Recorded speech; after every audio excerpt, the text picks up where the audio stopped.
La maleta estaba junto a la puerta, mi maleta, cerrada con cremallera, con el asa extendida, como si alguien la hubiera preparado con cuidado para un viaje corto.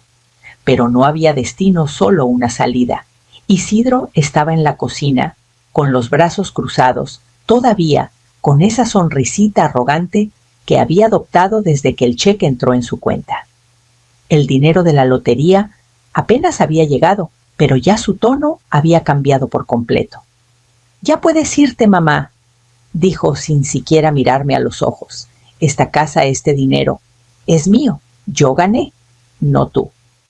Abrió una lata de algo efervescente y se recargó en la encimera, como si estuviéramos platicando de cualquier cosa, como si no me hubiera destripado el corazón en un solo golpe. No pregunté por qué. Esa parte de mí que podría haber suplicado se había vaciado poco a poco en las semanas previas, con llamadas susurradas al teléfono, puertas cerradas y chistecitos a mis espaldas que Fabiola pensaba que no oía. Tomé mi chamarra del gancho junto a la puerta. La misma chamarra que usé esa noche en que me desvelé con Isidro, después de su primer desamor. La tela todavía guardaba un leve aroma a su loción, como si la casa aún recordara al muchacho de antes del dinero. La sala detrás de él estaba impecable ahora. Ni un cojín fuera de lugar, ni una foto enmarcada a la vista.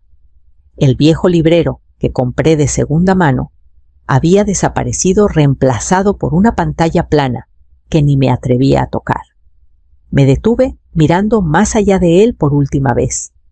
La ventana aún captaba la luz de la tarde, como cuando él era chiquito, sentado con las piernas cruzadas y un libro preguntándome cómo pronunciar juntos. «¿Necesitas ayuda con tus cosas?», preguntó. Negué con la cabeza. «No tengo tantas». Y no las tenía, ya no. Rodé la maleta hasta el porche, paso a paso, escuchando el zumbido suave del refrigerador atrás de mí, la puerta cerrándose con un clic suave mientras cruzaba hacia el silencio. El boleto había sido mío, pero la reclamación fue suya. Por ahora. Todavía lo veo claro. El papelito amarillo brillante de la tiendita de la esquina, con los bordes aún calientitos de la impresora. Había jugado los mismos números desde 1989, la fecha de mi boda, el cumpleaños de Isidro, el año en que mi padre se fue. Números que tenían sentido cuando el mundo aún parecía tener reglas. Ese sábado me detuve en el supermercado camino a casa del trabajo. El dependiente ya me conocía. «¿Los mismos, doña Herminia?», preguntó con media sonrisa. Asentí. Rutina, consuelo, un hábito tan chiquito que me mantenía en pie cuando todo lo demás se tambaleaba. Al llegar a casa, dejé el boleto en la encimera de la cocina junto al correo. Isidro estaba ahí viendo algo en su celular, medio escuchándome, mientras le contaba de un tubo roto en el trabajo y cómo la gata de la vecina había tenido crías otra vez. No levantó la vista hasta que dije: «No toques ese boleto, tiene mis números de la suerte». Se rió. «No te preocupes, mamá. Lo guardo en un lugar seguro». Sonaba inofensivo. Lo había hecho antes, recogía mis cosas para mantener la cocina ordenada. No lo pensé dos veces. Estaba cansada y era mi hijo. Uno no cuestiona a su propia sangre por un pedacito de papel que vale 2 pesos. Ahora ojalá lo hubiera hecho. Después de dejar la casa, me senté en el estacionamiento del motel chiquito que podía pagar por una noche, repasando el recuerdo como si fuera un moretón. La forma en que metió ese boleto en su bolsillo, sonriendo como si supiera algo que yo no. La mirada que me dio cuando anunciaron los números ganadores, medio sorprendido, medio triunfante. No fue solo la codicia lo que lo cambió, era algo más viejo, algo que había crecido en silencio entre nosotros por años. La creencia de que yo ya le había dado suficiente, de que lo que quedaba era juego limpio. La lotería solo le dio la prueba. Esa noche abrí mi vieja cartera, donde guardaba todos los boletos perdedores desde que tenía memoria, todos atados con una liguita. los mismos números cada semana. Lo único en mi vida que nunca me dio la espalda. Y fue entonces cuando decidí buscar el recibo. La primera vez que vi a Isidro en la televisión, no reconocí su voz. Había cambiado más redonda, más fuerte, como si intentara ocupar más espacio del necesario. Sus palabras eran pulidas, casi ensayadas, pero salían de una boca que yo había limpiado con servilletas y besado buenas noches por años. Estaba al borde de un jardín bien podado que nunca había visto, con un vaso de algo espumoso en la mano Fabiola, pegada a su lado como un adorno. El pie de foto decía: pareja local gana jackpot de 120 millones de pesos. Fabiola rió justo a tiempo cuando el reportero preguntó cómo se sentía. Isidro se encogió de hombros todo encanto. Supongo que solo tuve suerte, dijo. Elegí un montón de números y esperé lo mejor. Lo vi desde el sofá de Eulalia, con una cobija sobre los hombros, aunque no tenía frío. Eulalia se sentó a mi lado en silencio, con un crucigrama a medio hacer en el regazo. La tele iluminaba la habitación con el sonido de aplausos y flashes de cámaras. Fabiola levantó una bolsa plateada hacia los reporteros. Me dijo que nunca más tengo que ver una etiqueta de precio. La cámara recorrió la fachada de la mansión. Columnas de piedra, grandes puertas dobles, una fuente. No sabía la dirección, pero podía adivinar uno de esos fraccionamientos cerrados en las afueras de Guadalajara, donde la gente pasaba despacio solo para mirar boquiabierta. Luego, la voz en off lo llamó una inspiración. Dijo que era prueba de que los sueños se hacen realidad, que cualquiera podía pasar de la nada a todo en una noche. No me inmuté, no lloré, solo miré la pantalla y noté una cosa: no me mencionaron ni una vez, como si no hubiera sido parte de la historia, como si los números nunca hubieran vivido en mi cajón de la cocina junto a las servilletas y las pilas. Me levanté, caminé al escritorio de Eulalia y abrí mi bolso. Adentro encontré el viejo recibo del supermercado, aún doblado por la mitad con la hora clara. Era del día que compré el boleto. La campanita sobre la puerta sonó como siempre cuando entré al mercado de la colonia. Olía a polvo y jabón igual que hace 20 años. Nada había cambiado mucho, los mismos pisos de linóleo, el mismo exhibidor de raspaditos de $1 cerca del mostrador. Petra estaba detrás de la caja con el pelo recogido y un bolígrafo azul atravesado en el moño. Levantó la vista, parpadeó y sonrió. Hola, doña Herminia. Se perdió su boleto del jueves habitual. Me acerqué, desdoblé el recibo arrugado de mi bolsillo de la chamarra y lo puse en el mostrador. Este fue el último que compré aquí. ¿Te acuerdas? Lo tomó, asintió despacio. Claro. Vino esa mañana, me dijo que corriera los números de siempre. Dijo que eran los mismos desde hace una eternidad. El cumpleaños de su hijo, ¿verdad? Y nuestro aniversario, dije bajito. Me miró más de cerca entonces. ¿Esto es por esa noticia en las noticias? No respondí. No hacía falta. Me acuerdo, dijo más firme ahora. Estaba parada justo ahí. Hasta revisó los números 2 veces antes de pagar, como siempre. Era reconfortante oírlo en voz alta de alguien más. No estaba perdiendo la cabeza. No lo imaginaba. Me aclaré la garganta. ¿Tienes la grabación de las cámaras de ese día? Petra frunció el ceño. Del 14. Asentí. Suspiró. No lo siento. El sistema solo guarda las últimas 2 semanas. Se sobreescribe solo a menos que alguien lo guarde. Instalación barata. Miré el mostrador un momento. El recibo de pronto pesaba más en mi mano. Pero me acuerdo de lo que dijo, agregó. Siempre lo decía, cada vez. Doblé el recibo de nuevo en mi bolsillo. Gracias. Esa noche me senté en la cocina de Eulalia y escribí cada detalle que podía recordar qué traía puesto, la hora del día, las palabras de Petra, el color del boleto desgastado. Firmé la página y la fechí. Luego tomé el teléfono y llamé a Jacinta. Jacinta contestó al segundo timbrazo.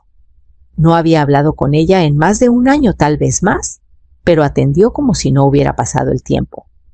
«Hola, extraña», dijo. «¿Qué pasa?»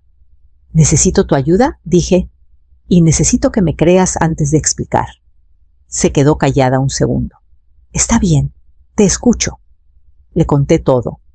El boleto, los números, el recibo, el recuerdo de Petra. La voz de Isidro arrogante y segura, mientras me decía que empacara mis cosas.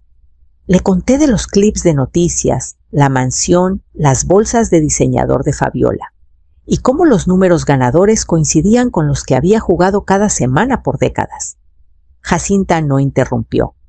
Cuando terminé preguntó una sola cosa. «¿Tienes algo digital?» Eso me detuvo. Colgué y fui directo a mi correo. Tardé 15 minutos rebuscando en carpetas de spam y confirmaciones viejas. Pero al fin lo encontré un mensaje automático de la app de la Lotería Nacional. «Tus números han sido guardados para el sorteo del sábado», fechado 2 días antes de que Isidro reclamara el premio. Se lo reenvié. 20 minutos después, Jacinta llamó de vuelta.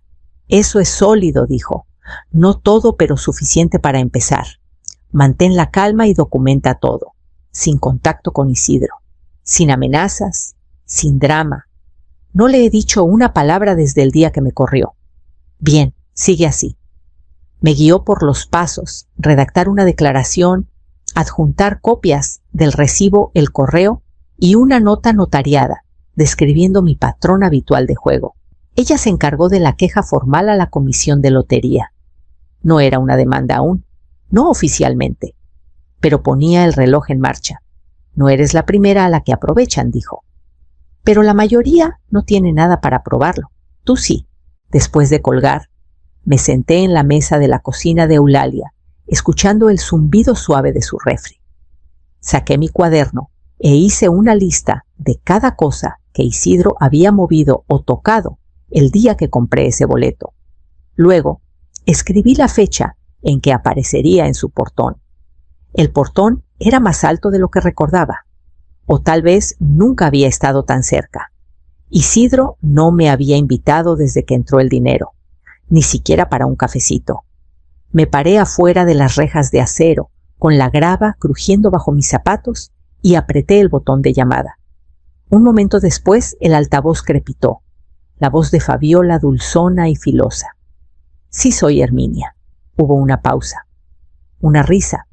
Luego el portón se abrió con un clic. Caminé despacio por el camino de entrada, pasando el nuevo jardín, pasando los carros de lujo. Cuando llegué a la puerta, se abrió antes de que pudiera tocar. Fabiola se recargó en el marco descalza, vestida de seda. «Pensamos que aparecerías tarde o temprano», dijo con una sonrisita. Isidro apareció detrás de ella, con una copa de champán en la mano, todavía con la ropa que parecía de ayer. Sonrió exagerado. «¿Vienes por dinero?», preguntó. «Un poco tarde para eso, mamá». Le sostuve la mirada. «No, solo vengo a decirte que contacté a la división de fraude de la lotería», resopló. «Estás bromeando». Metí la mano en mi bolso y saqué una carpeta delgada. Este es el correo de confirmación mostrando que compré el boleto 2 días antes de tu reclamación, y esto saqué el affidavit notariado. Es mi declaración de rutina de juego y historial de compras. Parpadeó, pero la sonrisa no se cayó de inmediato. No hasta que miró las fechas. Fabiola dio un paso adelante. «Espera, ¿qué es esto?». Los ojos de Isidro recorrieron el documento, luego subieron a mí. La arrogancia se había drenado de su cara. «¿En serio estás haciendo esto?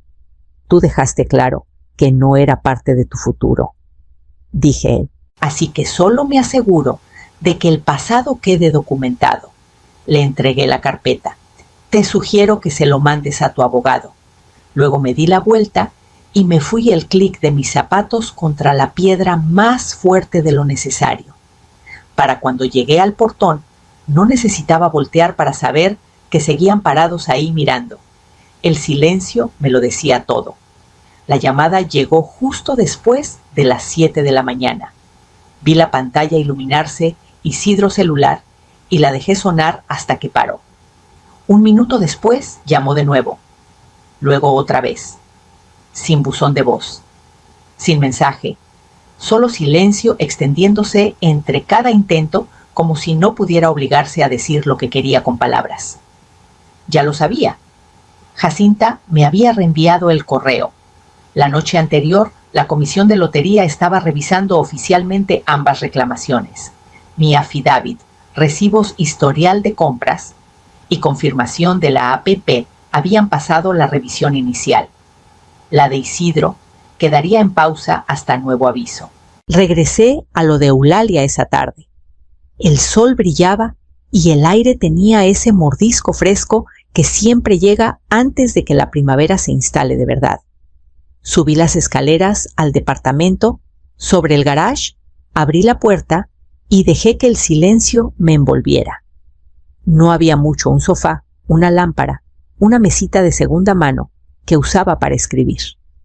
Pero era mío, y no resonaba con la risa de alguien más. Al día siguiente, caminé al mercado de la colonia por provisiones.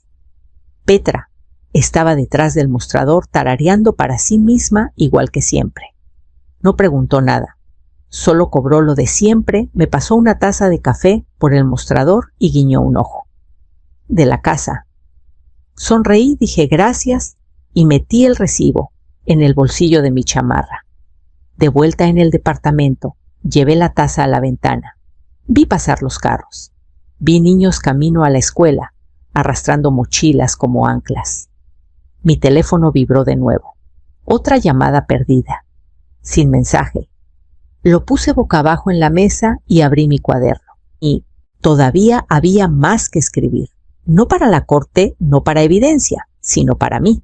Escribí cada vez que tomó dinero, sin pedir cada vez que Fabiola rodaba los ojos cuando entraba al cuarto, cada vez que no dije nada. Luego arranqué la página. La doblé una vez y la quemé en el cenicero viejo de Eulalia. Mañana me reuniría con Jacinta otra vez. Empezó con el silencio. Las publicaciones de Isidro desaparecieron de todas las plataformas. No más fotos de playa, no más brindis con champán, no más frases sobre el esfuerzo y el destino. Fabiola desapareció después. Sus cuentas se bloquearon o borraron su nombre borrado de los artículos que alguna vez la llamaron realeza de la lotería. Luego vino la filtración. Un blog de noticias locales sacó el titular: disputa presentada por boleto de lotería, dueña original se presenta. Sin nombres al principio, pero los comentarios llenaron los huecos rápido. La gente recordaba la entrevista, los números, la historia, que no cuadraba del todo. Isidro trató de adelantarse. Le dijo a otro reportero que había recibido malos consejos y que todo era un malentendido. Me llamó confundida de pasada, como si mi memoria se hubiera nublado, como si esto fuera solo el caso de una señora mayor, olvidando cuál boleto era suyo. No respondí, ni a él, ni a la prensa. Me senté en la oficina de Jacinta, con las manos cruzadas, mientras deslizaba un documento por la mesa. Esta es la oferta, dijo. Limpia, silenciosa, sin demanda, sin juicio. El papel lo detallaba: transferencia total de las ganancias a mí. 100%. A cambio, sin declaraciones públicas, sin más reclamos, sin contacto. Debería haber sentido como una victoria. Pero solo se sentía callado. Firmé sin dudar. El bolígrafo se movió suave. Mi nombre se veía firme en la página. Después salí a la luz del sol. Metí la copia firmada en mi bolso y seguí caminando. No volteé a la oficina, ni a la calle, ni al mundo en que vivía, antes de que números y nombres torcieran todo. Fui a casa, si se podía llamar así, al departamentito. El aire olía a papel limpio y café recién hecho. En la mesa estaba el viejo boleto de lotería, ahora en una funda transparente. No enmarcado, no exhibido, solo descansando junto a una foto de mi esposo sosteniendo a Isidro de bebé. Coloqué el acuerdo junto a él. Luego llamé a un agente inmobiliario en otro pueblo. La casa estaba al final de una calle tranquila, con encinos y banquetas agrietadas. No era gran cosa un piso ladrillo pálido, contra ventanas que necesitaban pintura, pero era mía, sin portón, sin cámaras de seguridad, solo un buzón con mi nombre y una luz en el porche, que encendía al flipar el interruptor. Pagué al contado, sin hipoteca, sin firmas más que la mía. La mujer que me dio las llaves preguntó si había vivido en la zona antes. Le dije que no, pero que buscaba paz. Dijo que había elegido bien.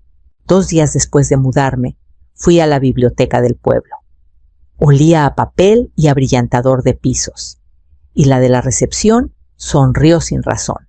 Llené un formulario y organicé una donación recurrente, en nombre de mi esposo, nada grandioso, solo lo suficiente para mantener la sección de letras grandes surtida. Él amaba leer antes de que la enfermedad se lo quitara. No mencioné a Isidro, ni una vez. La semana pasó sin alboroto. Desempaqué cajas. Aprendí los nombres de los pájaros fuera de mi ventana de la cocina. Encontré un cafecito con rincones tranquilos y un mesero que recordaba que tomaba mi café negro. Luego llegó la carta. Sin remitente, pero reconocí la letra desordenada por la prisa medio inclinada. De Isidro. Era una página, sin saludo, sin disculpa, solo no pensé que lo harías. Eso era todo, sin mención al dinero, sin mención a Fabiola, ni a la casa, ni a los titulares. No preguntó cómo estaba. Doblé la carta por la mitad y la puse en el cajón junto a los papeles del acuerdo, no por sentimentalismo, solo para mantener las cosas ordenadas. Afuera el viento arreció. Salí al porche y vi las hojas girar por el camino de entrada. El aire olía a algo nuevo, como tierra fría y humo de leña. Mañana plantaría bulbos de tulipanes junto a la cerca frontal, del tipo que se toman su tiempo, pero siempre regresan. Nunca volví a abrir la carta. Se quedó donde la puse, metida en el cajón junto al papeleo, doblada una vez suave en los bordes. No olvidada, solo terminada. El boleto enmarcado cuelga en el pasillo, ahora callado e insignificante para cualquiera menos para mí. Descansa junto a una foto de mi esposo tomada el año en que Isidro cumplió 10. Sostiene una caña de pescar con el sol en la cara, esa media sonrisa familiar, como si supiera más de lo que jamás dijo en voz alta. La mayoría de los días no los miro mucho tiempo. Paso por ahí cuando voy de la cocina al jardín, cuando agarro mi chamarra o dejo el correo. Solo están ahí recordatorios de lo perdido y lo recuperado. Esta mañana horneé un pan. Nada fancy. Solo la receta vieja que tenía pegada dentro de un gabinete de la cocina. Mientras el aroma llenaba la casa, abrí la ventana sobre el fregadero y dejé que la brisa lo llevara al porche. Se sentía como algo chiquito y correcto, como reclamar un pedacito de mi propia vida otra vez. Más tarde me senté en la mesa del comedor con una hoja en blanco. No formularios legales aún, solo un borrador en mis palabras. Escribí lo que quería, a dónde irían las cosas, quién tendría qué y qué nombres no aparecerían.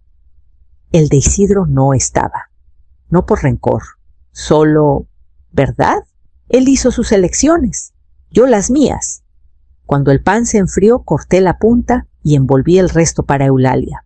Pasaría después, probablemente con un libro nuevo que pensara que me gustaría, y una historia sobre el perro de alguien destrozando sus macetas. Antes de que llegara, me serví una taza de té y me paré junto a la ventana. La luz pegaba en el pasillo, justo bien echando un brillo sobre el boleto y la foto a su lado. Ya no había titulares, ni aplausos, ni nadie mirando. Solo el sonido del viento y pan tibio y la firmeza de una vida reconstruida a mano.